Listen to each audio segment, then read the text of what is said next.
If you know the Bible, you knew this was coming sooner or later, didn't you? After all, Jesus himself said her story would be told over and over. Hello, beautiful person. Welcome to Morning Moments with the Master. I'm Chris Cunningham, and every morning I will share a moment when people encountered Jesus in the Bible.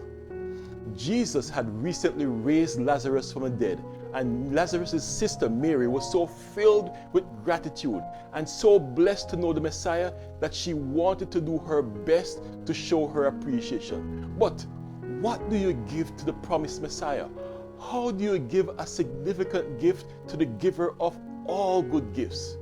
Mary found a solution, which I suspect she felt was inadequate at best. The Bible tells us in Matthew chapter 28, Mary of Bethany came to him with an alabaster flask of very costly, fragrant oil. How costly? The Gospel of John tells us in chapter 12 that it was a pound of costly oil of spikenard, which we understand to be a luxury item imported from the Himalayas.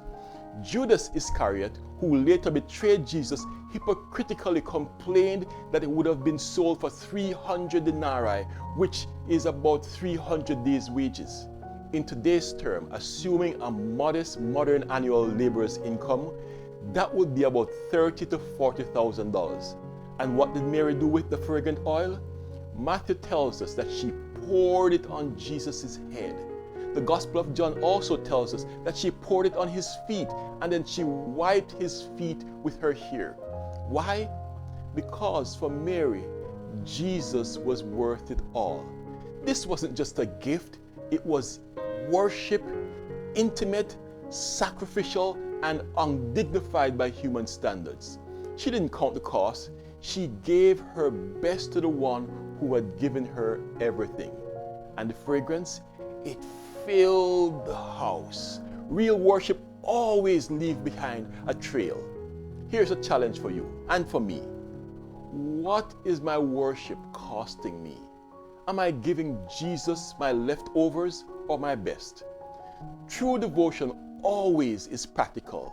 It's personal. Beautiful person, the Lord bless you and keep you.